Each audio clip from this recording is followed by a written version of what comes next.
Bible Production. Sana benden kovası bana ait. Neyse şimdi yani senin bana ait. Yöne beyde bit koymede istemesen gele yüzüme durup ait.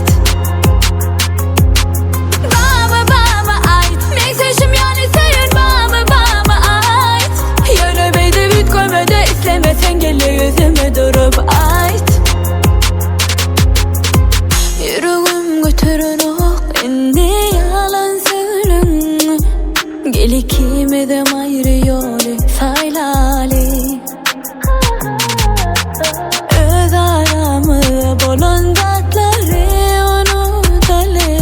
Hiç kaçan birbirini tanımaz yali. İçime salyan bardadı.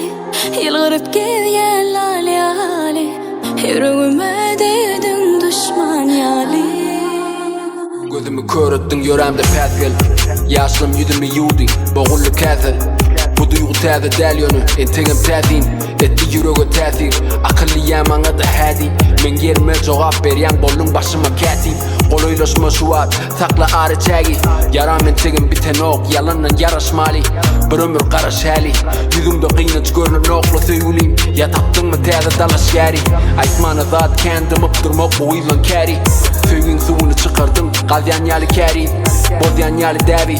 Täze zatlar tapýan günni isleglerim çennin aşa. Niýetiň däl tämin.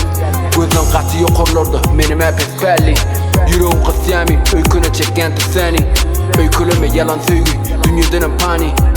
Üzülüp tarım etmekten seni tarih. Ben sana duşup hiç yüzüm gülmedi. Bana direk başkasın söymegün gözüme gelmedi. İçime salyan bardadı. Yılgırıp gezgen lalyali. Yüreğime değdin düşman yali. Sana benden kovası bana ait. Neyse şimdi yani senin bana ait.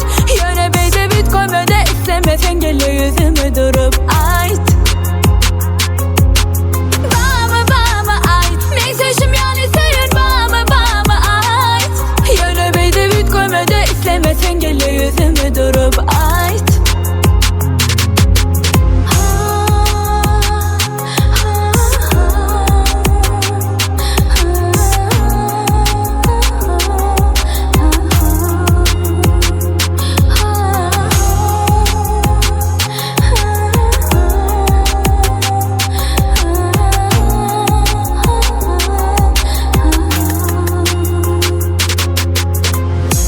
Bible Production.